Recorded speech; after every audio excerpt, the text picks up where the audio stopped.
Wife admitted our son isn't mine at his 5th birthday. Her family says I should stay anyway. So my entire life just imploded yesterday, and I'm sitting here at 3 a.m. wondering how the fuck I got here. My wife Sarah just told me that Jake, the kid I've been raising for 5 years, the kid who calls me daddy, the kid I would literally die for, isn't mine. She dropped this bomb at his birthday party, in front of everyone, because apparently she couldn't live with the lie anymore. Her mom actually had the audacity to pull me aside afterward and tell me I should think about what's best for the family and stay. I'm losing my goddamn mind. Let me back up because this whole thing is so insane I can barely process it myself. I met Sarah 7 years ago at a friend's wedding. She was this gorgeous, bubbly woman who worked as a pediatric nurse, and I was completely smitten from day one. I was 28, she was 26, and we just clicked instantly. She had this way of making everyone around her feel special, you know. She'd remember little details about your life and check in on you. Everyone loved her, my friends, my family, random strangers at the grocery store. We moved in together after 8 months, and everything felt perfect. She got pregnant about a year into our relationship, which honestly wasn't planned, but we were both over the moon. I proposed the day we found out, not because I felt obligated, but because I couldn't imagine a future without her. The pregnancy was smooth, and when Jake was born, I felt this overwhelming love I didn't even know was possible. This tiny human who looked up at me with these huge brown eyes, and I just knew I'd do anything to protect him. The thing is, Jake doesn't really look like me. I'm pale with blue eyes and light brown hair, Sarah's got dirty blonde hair and green eyes, but Jake has these dark brown eyes and olive-toned skin. Sarah always joked that he must have gotten some recessive genes from way back in the family tree. Her grandmother was Italian, so we figured maybe that's where the darker features came from. I never questioned it because, honestly, why would I? People told me all the time how much Jake acted like me, same stubborn streak, same love for building things, same way of tilting his head when he's thinking. I was his dad in every way that mattered. Sarah and I had our rough patches like any couple, but nothing major. She went through some postpartum depression after Jake was born, which was really hard on both of us. I tried to be supportive, took on more household duties, encouraged her to see a therapist. She seemed to get better after about a year, and things went back to normal. We talked about having another kid, bought a house in a good school district, did all the things young families do. But looking back now, there were some weird moments I just brushed off. Like how she'd get really anxious whenever Jake had doctor appointments.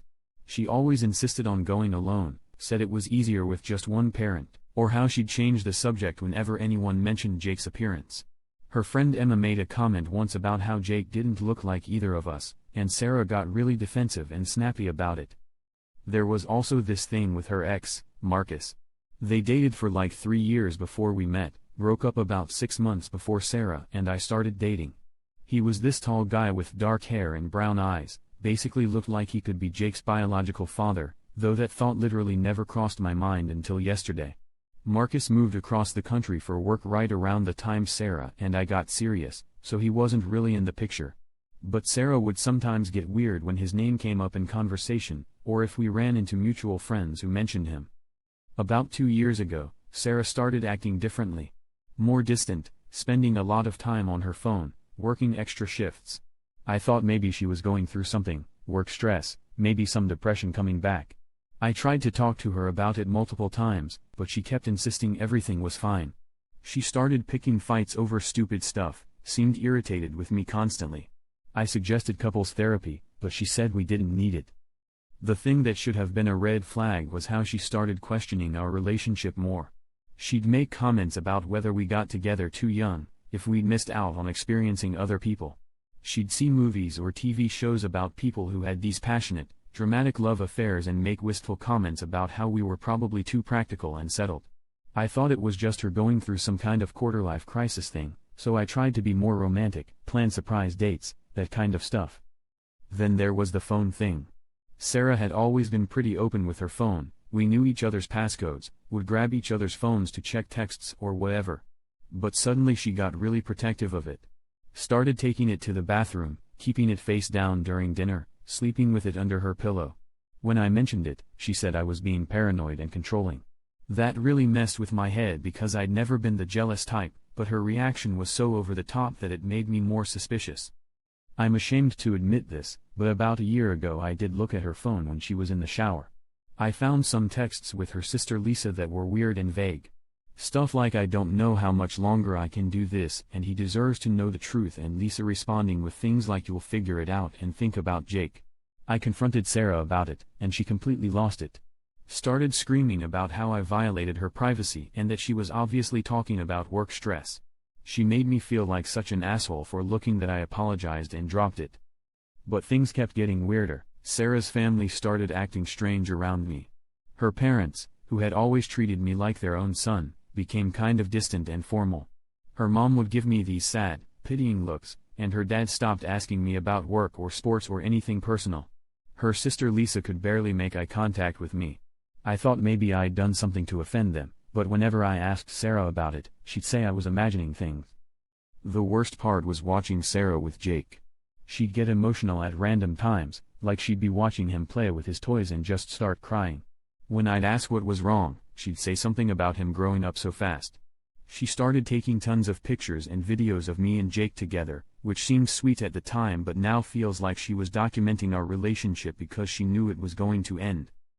About 6 months ago, Marcus moved back to our city. Sarah mentioned it super casually, like, "Oh hey, I heard from Emma that Marcus got a job at the hospital here." She seemed nervous when she told me, but I just said something like "That's nice," because honestly, I didn't care. Why would I? This was her ex from like 7 years ago, and we had a whole life together. But then Sarah started having girls' nights more often. She'd come home smelling like cologne that definitely wasn't mine, sometimes not until 2 or 3 a.m. When I'd ask about her night, she'd give really vague answers about who was there or what they did. She started working out more, bought new clothes, was putting way more effort into her appearance. I actually thought maybe she was doing it for me, trying to rekindle things between us, so I didn't question it. The sex pretty much stopped around this time too. We went from being intimate 2 to 3 times a week to maybe once a month, and even then she seemed distracted and disconnected. When I tried to talk to her about it, she said she was tired from work and dealing with Jake. She made me feel like I was being selfish for bringing it up. Jake started asking questions around this time too. "Mommy, why are you always sad?" Or "Daddy, are you and Mommy fighting?" Kids pick up on everything, you know? I tried to reassure him that everything was fine, but internally I was freaking out. I loved this kid more than life itself, and I could see that our family dynamic was affecting him. I suggested family therapy, date nights, even a weekend getaway, just the 2 of us, but Sarah shot down every idea.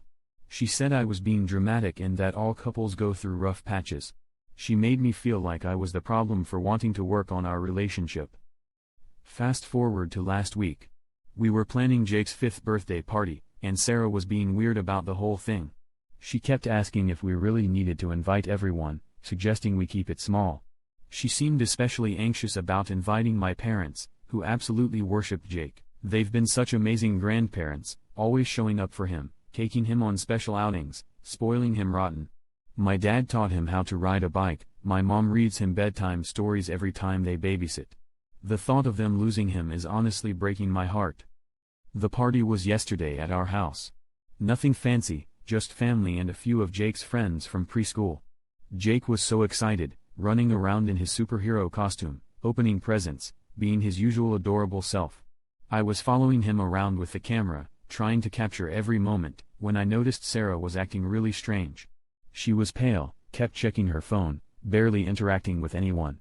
Her mom kept giving her these meaningful looks, and her sister Lisa looked like she was going to throw up.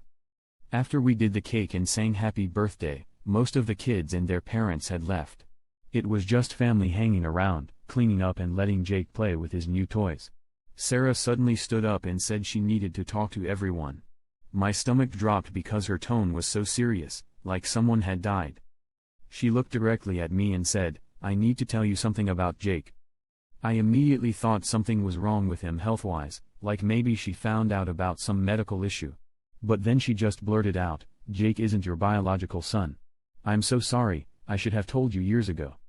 I swear it was like the sound just disappeared from the room. I could see people's mouths moving but couldn't hear anything. Jake was right there, playing with his new Lego set, completely oblivious to the fact that his mom just nuked his entire world. I managed to say, "What do you mean? even though I obviously knew exactly what she meant. She started crying and said she'd had an affair right before we got engaged, that she'd been seeing Marcus again, and that there was a possibility Jake wasn't mine. She said she'd been living with the guilt and couldn't do it anymore, especially after Marcus moved back to town and started asking questions about Jake. Here's the fucked up part: instead of anyone being outraged on my behalf, Sarah's family immediately went into damage control mode. Her mom started talking about how these things happen and how I needed to think about Jake. Her dad said something about how I was Jake's real father regardless and how I couldn't abandon him now. Her sister Lisa, who apparently knew this whole fucking time, had the audacity to say that I needed to be mature about this and think about what was best for everyone.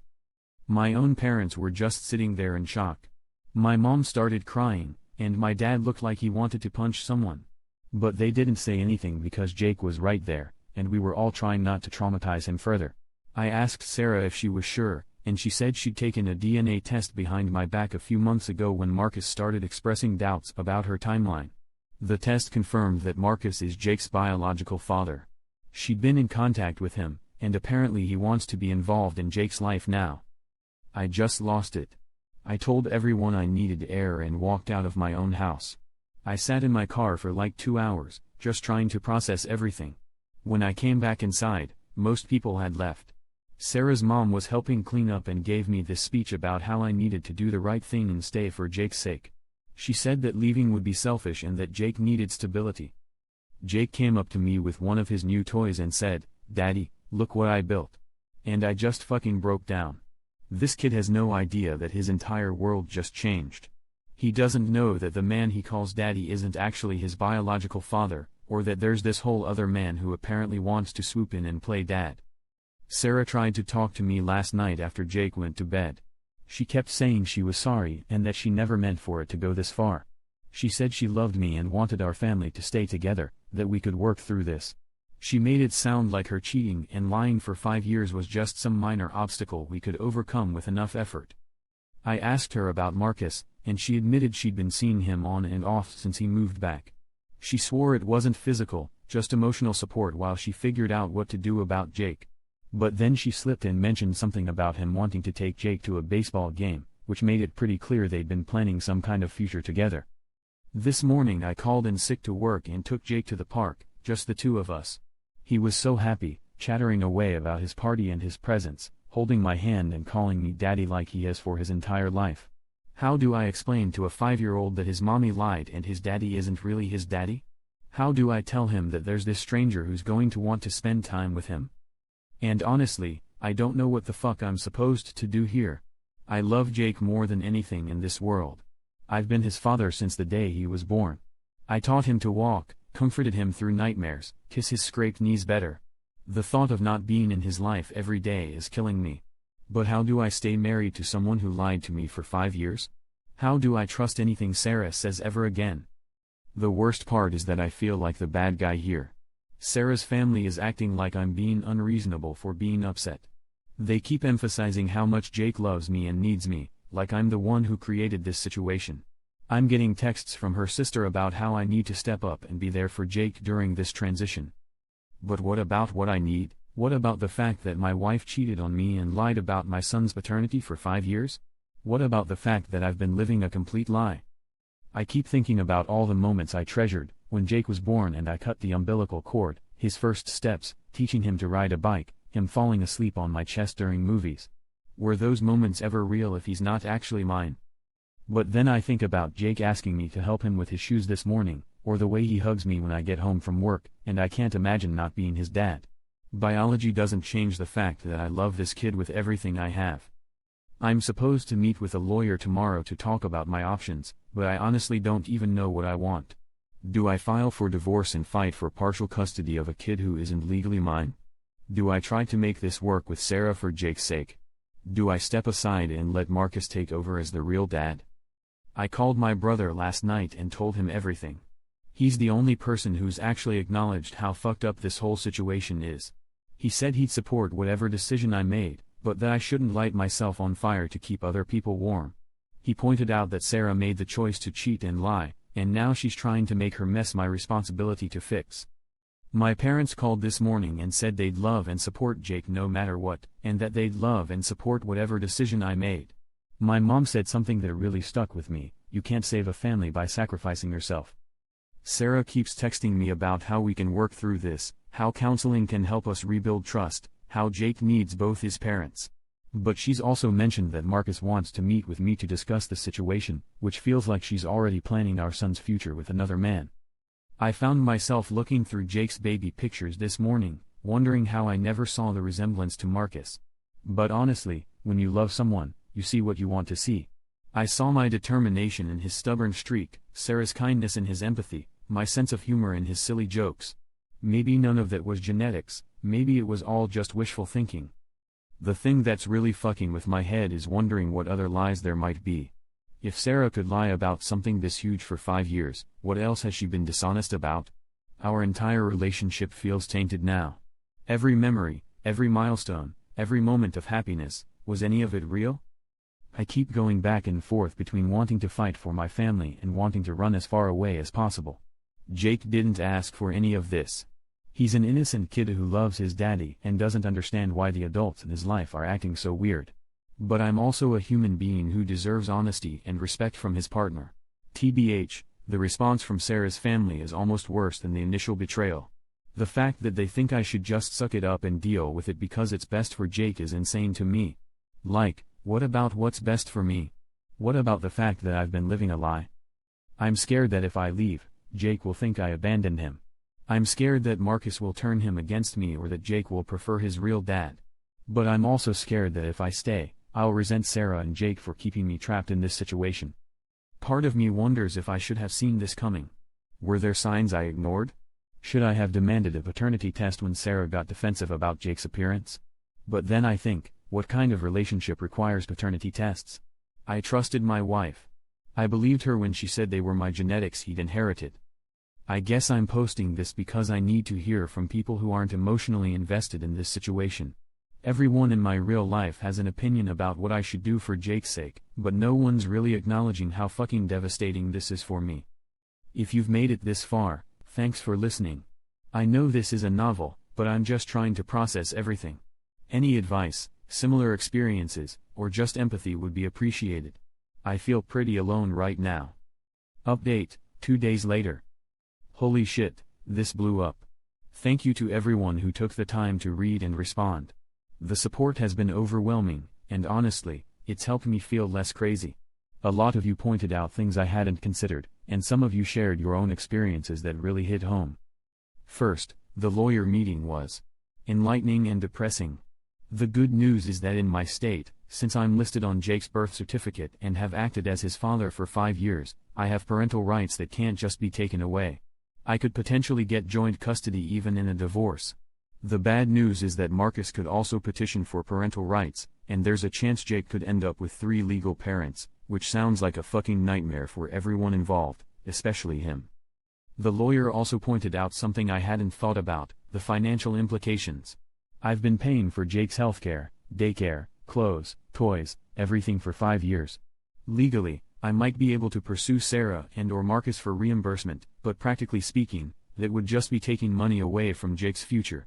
It's fucked up, but I can't bring myself to do anything that might hurt him financially. Sarah has been persistent. She sent me probably 50 texts since my first post, ranging from desperate apologies to detailed plans for how we can rebuild our trust to angry messages about how I'm being selfish. She scheduled a couples therapy appointment without consulting me and got upset when I said I wouldn't go. She keeps saying things like you're throwing away our family over one mistake, which is wild because we're talking about a 5-year lie, not a one-time error. The thing that really got to me was when she said, Jake is going to blame you for leaving, not me for telling the truth. Like, first of all, she didn't tell the truth. I lived a lie for 5 years.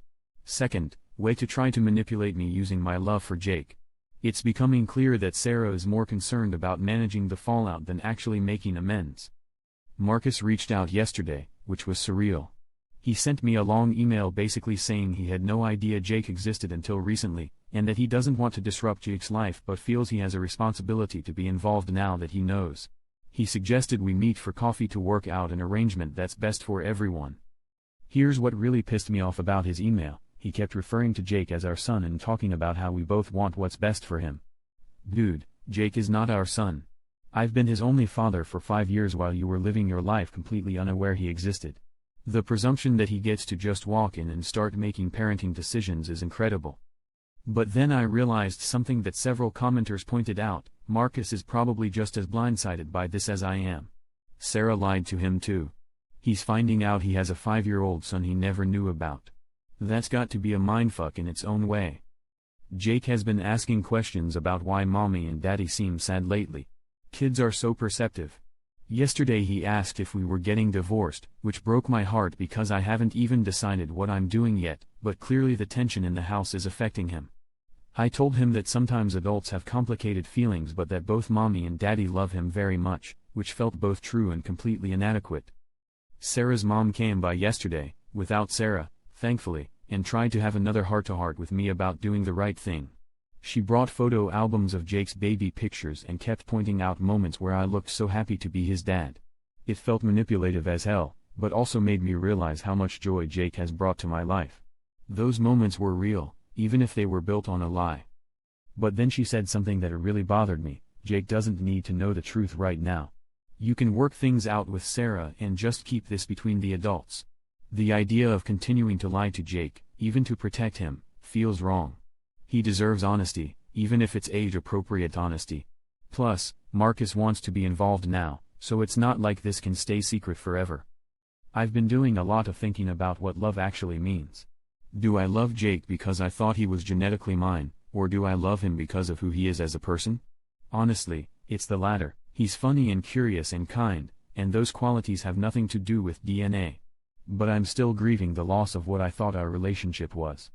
My brother suggested something that really resonated with me: regardless of what I decide about Sarah, my relationship with Jake doesn't have to end.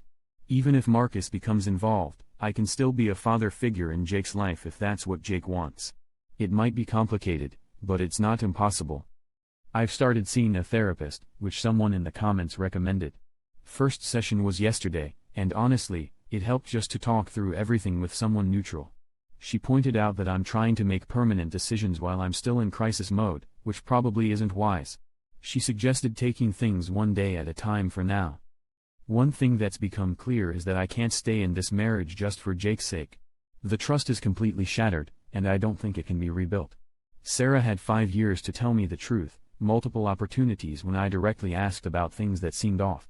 The lie wasn't just the initial deception, it was every day she chose not to correct it. Sarah apparently told Jake yesterday that daddy and mommy are having some grown-up problems, which pissed me off because we hadn't agreed on how to handle talking to him.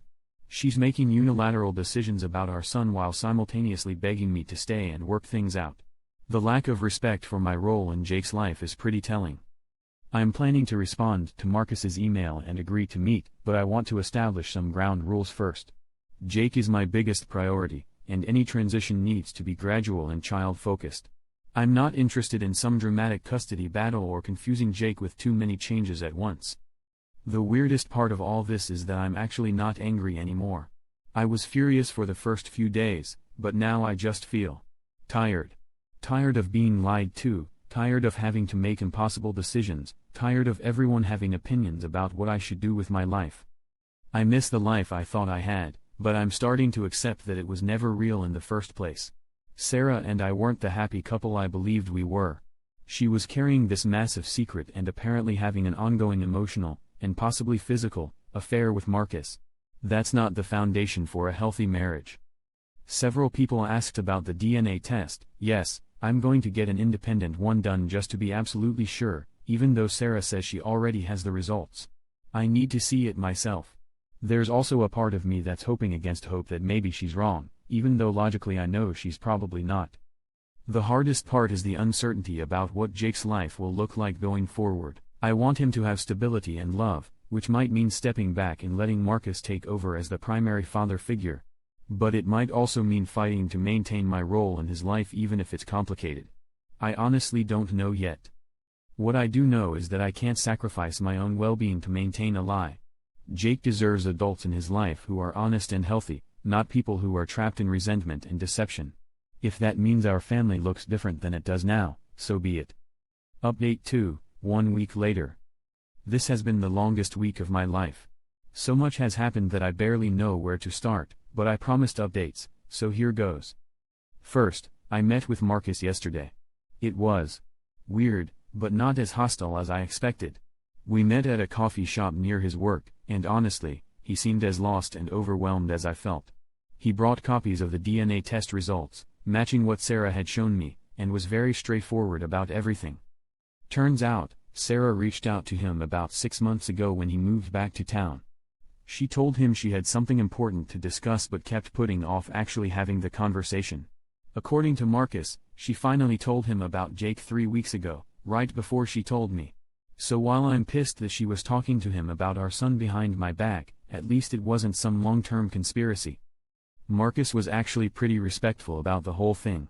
He said he understood that I was Jake's father in every way that mattered, and that he didn't want to disrupt that relationship. But he also said that knowing he has a son changes everything for him, and he wants to be part of Jake's life somehow. He suggested starting very slowly, maybe meeting Jake as mommy's friend and seeing how things develop naturally. The conversation got emotional when he told me that he's always wanted kids but his ex-wife couldn't have them, which was part of why their marriage ended. Finding out he has a son has been this incredible gift, but he recognizes that it comes at the expense of my family. I found myself feeling sorry for the guy, which is fucking confusing. We talked logistics for a while. He said he doesn't want to pursue formal custody rights right now because it would just create more chaos for Jake. He's willing to defer to whatever arrangement I'm comfortable with, which was more reasonable than I expected. We agreed that any introduction should happen slowly and that Jake's well-being is the priority. But then he said something that really stuck with me. I've missed the first 5 years of my son's life because I didn't know he existed. I don't want to miss any more. It wasn't accusatory or demanding, just honest about where he's coming from. I get it, even though it complicates everything for me. As for Sarah, things have gotten worse. Much worse. She's been erratic and desperate, which I guess makes sense given that her world is falling apart too. She's gone from begging me to stay to getting angry that I'm being stubborn to trying to guilt me about Jake. Yesterday she completely lost it and started screaming about how I'm abandoning my family just like my deadbeat father did. That was a low blow. My dad left when I was 8, and it fucked me up for years. Sarah knows how much that experience shaped my commitment to being a good father. Using that against me shows how desperate she's gotten, but it also showed me a side of her I've never seen before. It was cruel and calculated in a way that really opened my eyes.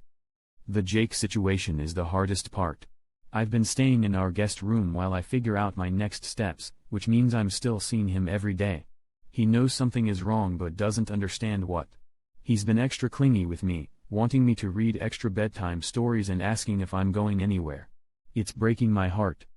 Yesterday morning he made me a drawing of our family, him, me, and Sarah, all holding hands in front of our house. He was so proud showing it to me, talking about how we're the best family ever.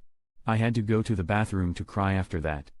But I've also noticed how Jake interacts with me versus Sarah lately. He comes to me when he's hurt or scared, wants me to help with his bath and bedtime routine, asks for my help with everything. Sarah seems to notice it too, and I can see it's hurting her feelings. But she created this situation. I've made some decisions. I'm filing for divorce. I can't stay in a marriage built on lies, even for Jake's sake. My therapist helped me realize that staying would actually be worse for Jake in the long run. He'd be growing up in a home filled with resentment and tension. Kids pick up on more than we think. But I'm also going to fight for joint custody. My lawyer thinks I have a good case given that I'm on the birth certificate and have been Jake's primary father figure. It'll be complicated with Marcus wanting involvement too, but we'll figure it out as we go. The plan is to tell Jake this weekend. Sarah and I are going to sit him down together and explain that sometimes grown-ups make mistakes, and that while mommy and daddy won't be living together anymore, we both love him very much. We're going to wait a while before introducing the Marcus situation. That's too much for a 5-year-old to process all at once. Sarah's family has continued to be awful about everything. Her sister sent me a nasty text yesterday about how I'm tearing apart the family and that I'll regret this decision. Her mom called and left a voicemail about how I'm being vindictive and cruel. It's like they've completely forgotten that Sarah is the one who cheated and lied, not me. My own family, on the other hand, has been incredible. My parents came over on Tuesday and spent the evening with Jake while Sarah was at work. They assured him that no matter what happens between mommy and daddy, he'll always be their grandson and they'll always love him. My mom cried when he hugged her and said he loved her too. My brother has been my rock through all of this. He's helped me start looking for apartments and has offered to help with whatever Jake needs during the transition. He also pointed out something important: by getting divorced, I'm showing Jake that it's not okay to accept dishonesty in relationships. That's a valuable lesson, even if it's painful right now. The hardest part is that I still love Sarah, or at least the version of her I thought I knew. When I see her crying over the breakfast dishes or hear her talking to Jake in the sweet voice she's always used with him, I remember why I fell in love with her. But then I remember the 5 years of lies, the continued contact with Marcus, the way her family is treating me, and I know I can't stay. Work has been a welcome distraction, though my boss pulled me aside yesterday to check if everything was okay. I've been pretty useless lately, constantly distracted and emotional. I told him I was going through a divorce, and he was understanding about me needing some flexibility with my schedule. The weird thing is that a few people have commented that Sarah seemed off at Jake's birthday party, like they could sense something was wrong before she made her announcement. My coworker mentioned that when his wife said hi to Sarah that day, she seemed really nervous and kept looking around like she was expecting something bad to happen. I guess it was probably obvious to people who weren't emotionally invested in the situation. I've been thinking a lot about forgiveness lately. Some of the comments on my original post talked about how I should consider forgiving Sarah for Jake's sake, or how everyone makes mistakes. But this wasn't a mistake, it was a series of deliberate choices made over 5 years. Every time she looked me in the eye and let me believe Jake was my biological son, she was choosing to lie. That said, I'm not holding on to anger about it. I'm just accepting that this isn't the kind of betrayal you come back from. Some things break relationships permanently, and this is one of them. I'm also not going to make Jake choose between his parents or try to turn him against Sarah. She's still his mother, and despite everything, she does love him. He deserves to have a good relationship with her. My goal is to co-parent effectively and give Jake as much stability as possible during this transition. The DNA test I ordered independently came back yesterday, confirming what Sarah's test showed. Marcus is definitely Jake's biological father. Seeing it in black and white was still a punch to the gut, even though I was expecting it. It's one thing to know intellectually that Jake isn't biologically mine, and another to see the scientific proof. But you know what? It doesn't change how I feel about him. When he ran up to me yesterday after preschool yelling "Daddy," and told me all about his day, my heart still melted. When he scraped his knee and wanted me to kiss it better, I felt the same protective love I always have. Biology is just biology. Love is what matters. Marcus and I are going to meet again next week to plan how to introduce him to Jake. We're thinking of starting with a playground meetup where he's just a friend of mommy's and seeing how Jake responds. No pressure, no explanations about who Marcus really is, just letting Jake get comfortable with a new person in his orbit. I'm scared about how that will go, TBH. What if Jake likes Marcus more than me? What if he's excited to have a new daddy? What if he starts asking why he has to split time between houses? These are the thoughts that keep me up at 3 a.m. But I'm also starting to feel something I didn't expect: relief. The uncertainty is ending. The lies are out in the open. Jake will grow up knowing the truth about his family, even if it's complicated. That has to be better than continuing to live a lie. Sarah asked me yesterday if there was anything she could do to change my mind about the divorce. I told her honestly that I don't think so. The trust is broken in a way that can't be repaired. But I also told her that I want us to be good co-parents for Jake's sake, and that I hope we can eventually get to a place where we can be civil and even friendly. She started crying and said she never meant for things to go this far, that she was planning to tell me about Jake eventually but didn't know how. I believe that she regrets how things happened, but regret isn't enough to rebuild a marriage. I'm seeing Jake this weekend to start the conversation about mommy and daddy not living together anymore. I've been practicing what to say, how to reassure him that it's not his fault and that both his parents love him. I'm terrified of fucking this up and traumatizing him, but my therapist says kids are more resilient than we think. The next few months are going to be rough, but I'm starting to see light at the end of the tunnel. Jake and I will figure out our new normal, whether that's joint custody, shared time with Marcus, or some other arrangement. Sarah and I will learn to co-parent effectively. And maybe, eventually, this whole fucked up situation will lead to something better for everyone involved. Thanks again to everyone who's been following this saga. Your comments and support have meant more than you know. I'll probably do one more update after Jake and I have our talk and after Marcus meets him, just to close the loop on how everything works out. Update 3, 3 weeks later. I keep thinking I should be done posting about this situation, but people have been asking for updates, and honestly, writing it out has been therapeutic. Plus, some of you have shared similar experiences in PMs, and I know how isolating this kind of situation can feel. Jake knows now. Sarah and I told him 2 weeks ago that we're getting divorced, and it went better than expected, actually. We kept it simple. Sometimes grown-ups realize they're better as friends than as married people, but that doesn't change how much we both love him. He asked some hard questions like where will I live? And will I still see grandma and grandpa? But he seemed to accept our explanations. The thing that surprised me was his reaction when I told him I'd still be his daddy no matter what. He looked at me like I was being ridiculous and said, "Of course you're my daddy. You taught me to ride my bike." Out of the mouths of babes, right?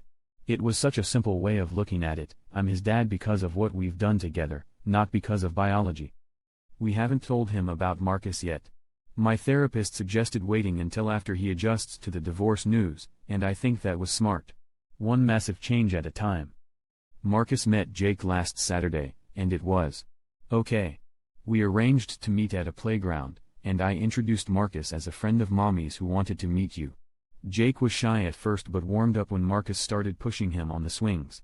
They played together for about an hour, and Jake seemed to enjoy having another adult pay attention to him. What surprised me was how natural Marcus was with him. I was worried it might be awkward or forced, but he has good instincts with kids.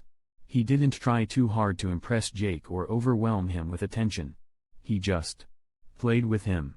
It was clear he's wanted to be a father for a long time. Jake asked me afterward who Marcus was, and I said he was a friend who might spend some time with us occasionally. Jake seemed fine with that explanation. Kids are so adaptable. The divorce is moving forward. Sarah initially wanted to fight me on custody, but her lawyer apparently told her that given the circumstances, joint custody was the most likely outcome anyway. We are working out a schedule where Jake spends weekdays with her and weekends with me, plus alternating holidays. It's not ideal, but it's workable. I found an apartment about 10 minutes from our house, which means Jake can stay in the same school district and keep his same routine during the week. I've been letting him help me pick out furniture and decorations for his room there, which has made him excited about having 2 bedrooms instead of sad about his parents splitting up. Sarah has been better lately.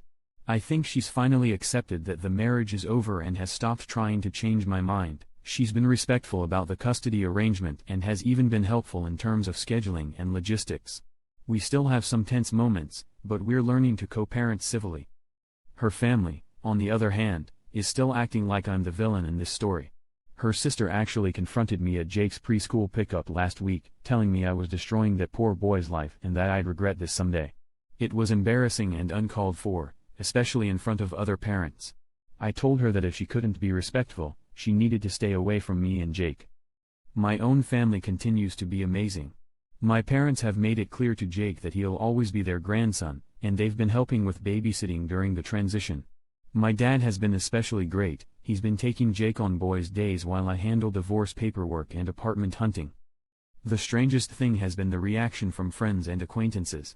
Most people have been supportive, but a few have made comments about how I should try to work it out or how divorce is hard on kids. It's like they forget that staying in a marriage built on lies would also be hard on Jake.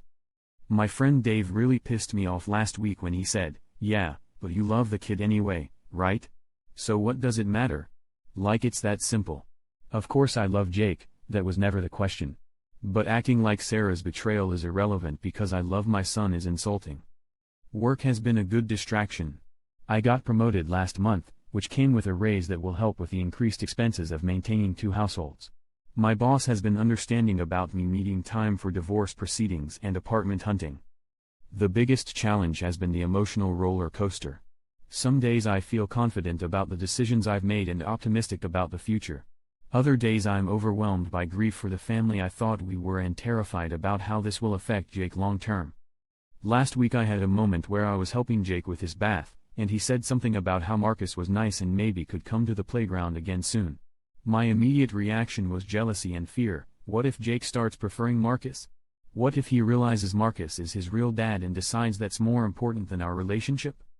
But then I realized that Jake having more adults in his life who care about him isn't actually a bad thing. If Marcus is going to be part of his life anyway, and it seems like he is, it's better if they have a good relationship than a bad one. The truth is, I'm never not going to be Jake's dad. I was there when he was born, I've been there for every milestone, I know his personality and his fears and his dreams. Marcus might be his biological father, but I'm his daddy, and those are different things. Sarah and I had a moment of honesty last week that was actually helpful. I asked her why she didn't tell me about Jake from the beginning, and she said she was terrified of losing me. She was young and scared and convinced that if I knew the truth, I'd leave her. So she kept the secret, thinking she had time to figure it out later. She said that once time passed and we built a life together, the lie became harder to confess, not easier. She was afraid that telling me would destroy our family, so she kept quiet. It's not an excuse, but it helped me understand her mindset. She also admitted that seeing Marcus again when he moved back to town brought up a lot of guilt and confusion. She started questioning whether Jake had a right to know his biological father, whether Marcus had a right to know he had a son. That's when she decided to get the DNA test to be certain, and once she had proof, the secret felt unbearable. I told her I understood why she made the choices she made, but that understanding doesn't erase the consequences.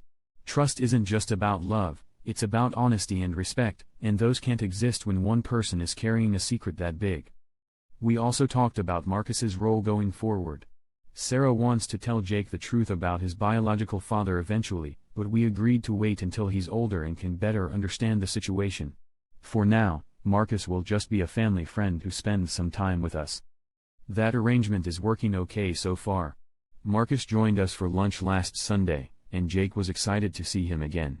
They played catch in the backyard while Sarah and I cleaned up, and it felt normal.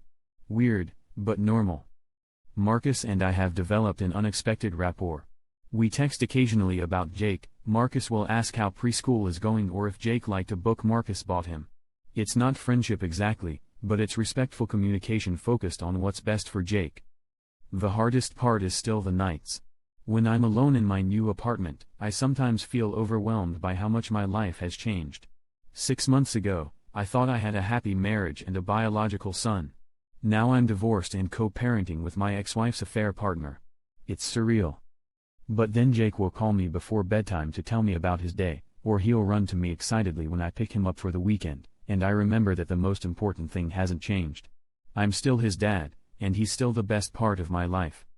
I've been dating a little bit, which feels weird after being with Sarah for 7 years. Nothing serious, just coffee dates and casual dinners. It's been nice to remember that I'm a person outside of being a husband and father, that I can have conversations that don't revolve around custody schedules and preschool activities. One woman I went out with a couple of times asked about Jake, and when I explained the situation, she said it was obvious how much I love him from the way I talk about him. She said any kid would be lucky to have me as a dad, regardless of biology. It was nice to hear that perspective from someone who doesn't know the whole complicated history. Jake has adjusted to the new routine better than I expected. He seems to enjoy having 2 bedrooms and gets excited about weekend plans at Daddy's apartment. He's made friends with the kid next door to me, and we've started having regular Saturday morning pancake breakfasts. The arrangement with Marcus is evolving naturally. He's been coming to some of Jake's weekend activities. We went to a baseball game together last weekend, and Marcus taught Jake how to keep score. It felt like 3 dudes hanging out, which was nice in a way I didn't expect. I think the key has been keeping everything low pressure and Jake focused. We're not trying to force relationships or rush anything. We're just letting Jake get comfortable with having Marcus around and seeing what develops organically. Sarah seems happier lately too. I think the stress of carrying that secret for so long was really weighing on her. She's been more relaxed during our co-parenting interactions, more like the person I fell in love with years ago. It's bittersweet. I can see glimpses of who we might have been if she'd been honest from the beginning. My therapist says I'm handling everything really well, which is nice to hear. Some days I feel like I'm barely keeping it together, but apparently from the outside I seem stable and focused on what matters. Fake it till you make it, I guess. The future still feels uncertain in a lot of ways. I don't know what Marcus's long-term role in Jake's life will look like, or when/how we'll tell Jake the truth about his parentage. I don't know if Sarah and I will ever be genuinely friends again, or if we'll just be cordial co-parents. I don't know what my own romantic life will look like going forward. But I do know some things. I know that Jake is loved and supported by multiple adults who all want what's best for him. I know that he's adapting well to our new family structure. I know that I made the right choice in leaving a marriage built on deception. And I know that being someone's dad is about so much more than DNA. This situation has been the hardest thing I've ever gone through, but it's also taught me a lot about resilience, about what really matters, about the different ways families can be formed and sustained. Jake might not be my biological son, but he's my kid in every way that counts. Thanks to everyone who's followed this journey and offered support. I probably won't update again unless something major happens, but know that we're all doing okay. It's messy and complicated, but we're figuring it out one day at a time. Final update, 2 months later. I wasn't planning to post again, but something happened yesterday that felt worth sharing, especially for anyone dealing with similar situations. Jake asked me directly if Marcus is his real daddy. We were at the park, just the two of us, and Marcus texted to ask if he could join us. When I told Jake that Marcus might come play with us, Jake got quiet for a minute and then said, "Daddy, is Marcus my real daddy? Like, the daddy I came from?" My heart stopped. We've been so careful about how we talk about Marcus, always referring to him as a family friend, but kids are smart. Jake has clearly been putting pieces together. I sat down on the bench and pulled him onto my lap. I asked him why he was wondering about that, and he said, "He looks like me, and you and mommy don't look like me. And he gets sad when he looks at me sometimes, like grandma gets sad when she looks at pictures." Fuck. This kid is way more perceptive than we gave him credit for. I made a decision in that moment that Sarah and I hadn't agreed on yet. I decided to tell him the truth, in the most age-appropriate way I could. I said, "You're right that Marcus is the daddy you came from. But I'm the daddy who chose you and who's been taking care of you since you were born. Some kids have a daddy who's both of those things, and some kids have two different daddies for those two jobs. You're lucky because you have people who love you in both ways." Jake thought about this for a minute and then said, "So Marcus is my born daddy and you're my real daddy?" I told him that was a perfect way to think about it. Then he asked, "Does Marcus love me?" And I said yes, he does, but differently than I love him because Marcus is just getting to know him while I've loved him his whole life. Jake seemed satisfied with this explanation. He said, "Can we still call Marcus to come play? I want to tell him he's my born daddy." So we did. Marcus came to the park, and Jake ran up to him and said, "Hi. Daddy told me you're my born daddy. Do you want to push me on the swings?" Marcus looked at me with this expression of panic and gratitude and overwhelming emotion. He managed to say, "I would love to push you on the swings," and Jake just launched into his usual chatter about school and his friends, like nothing major had just happened. Afterward, when Jake was playing on the climbing structure, Marcus thanked me for telling him. He said he'd been struggling with the secrecy, especially as Jake started asking more questions. He was worried that continuing to pretend he was just a friend was going to confuse Jake more than help him. We had a good conversation about how to handle this going forward. Marcus wants to be involved in Jake's life, but he's also been very respectful about not overstepping. He said something that really struck me: "You've been his father for 5 years. I'm just hoping I can earn the right to be part of his team." That's exactly the right attitude, and it made me feel a lot more comfortable about the whole arrangement. Jake has been totally fine with the new information. He started calling Marcus his born daddy and me just daddy, and he seems to understand the distinction. Yesterday he told a kid at the playground that he has two daddies but the different kinds, which actually explained it pretty well. Sarah was initially upset that I told Jake without consulting her, but when she saw how well he was handling it, she admitted it was probably time. She said she's relieved not to have to worry about keeping the secret anymore. The three of us, me, Sarah, and Marcus, had coffee this week to talk about logistics and boundaries. It was surreal, but productive. We agreed that Marcus can start spending more regular time with Jake, maybe one weeknight dinner and some weekend activities. We also agreed that all major decisions about Jake go through Sarah and me first, since we're his legal parents. Marcus brought up something I hadn't considered: he wants to contribute financially to Jake's care. He's missed 5 years of child support, and he feels bad about that even though he didn't know Jake existed. We decided he can start contributing to Jake's college fund and helping with extracurricular activities. The weird thing is that this arrangement is actually working pretty well. Jake gets more attention and love, which is never a bad thing. Marcus gets to know his son gradually, without the pressure of suddenly becoming a full-time parent. And I get to maintain my role as Jake's primary father figure while also having backup when I need it. Last weekend, Marcus took Jake to a baseball game while I handled some apartment maintenance stuff. Jake came home excited about the game and kept talking about how his born daddy taught him about innings and batting averages. It felt natural and easy in a way I didn't expect. I've also started dating someone more seriously.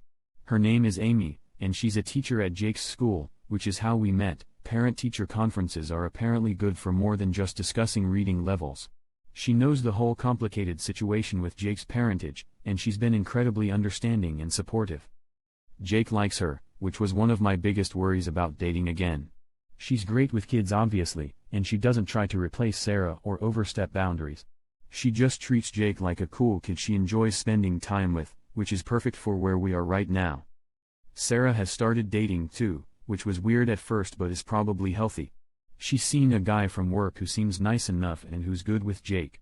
It helps that we're both moving forward instead of staying stuck in the past.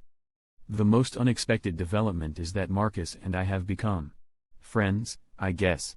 We text about sports, we complain about work, we share funny stories about Jake. It's not like we're going to be best buddies or anything, but there's a camaraderie there that I didn't anticipate. My therapist says this is actually a pretty ideal outcome for a messy situation. Jake has multiple adults who care about him, everyone's being respectful of boundaries, and there's open communication instead of secrets and lies. She's right, it could have gone so much worse. My parents have met Marcus now too, which went better than expected. My mom was polite but distant, my dad was more openly welcoming. They're both clear that I'm Jake's real father in their minds, but they acknowledge that Marcus isn't going anywhere, so they might as well be civil. Jake drew a picture of his family last week for a school assignment. It included me, Sarah, Marcus, Amy, and both sets of grandparents. When his teacher asked him to explain it, he said, "This is my family. It's big but everyone loves me." Out of the mouths of babes, right? The situation is still complicated, and I'm sure we'll face challenges as Jake gets older and starts asking harder questions. There will probably be times when boundaries get crossed or communication breaks down. But for now, we found a rhythm that works. Looking back on that awful day at Jake's birthday party when my world fell apart, I never would have imagined we'd end up here. I thought the choice was between staying in a broken marriage or losing my son. I didn't realize there was a third option where we could build something new and different but still functional. I'm not going to pretend this is better than having an intact family built on honesty would have been. Jake deserves better than having to navigate the complexity of having two kinds of daddies. But given the hand we were dealt, I think we're playing it as well as we can. The biggest lesson I've learned is that families can take all kinds of shapes, and love isn't diminished by being complicated. Jake has more love in his life now, not less. He has more security, not less. And he has an example of adults who can work together and communicate respectfully even when they're dealing with difficult situations. That's not nothing. To anyone dealing with paternity issues, infidelity, or complicated co-parenting situations, it's possible to come out the other side with something that works. It might not look like what you originally wanted, but it can still be good. Focus on the kids, communicate openly, and try to assume everyone is doing their best even when they screw up. Thanks to everyone who followed this story and offered support. This community helped me through the darkest period of my life, and I'm grateful for that. We're doing good now, all of us. Even when it's messy, we're doing good.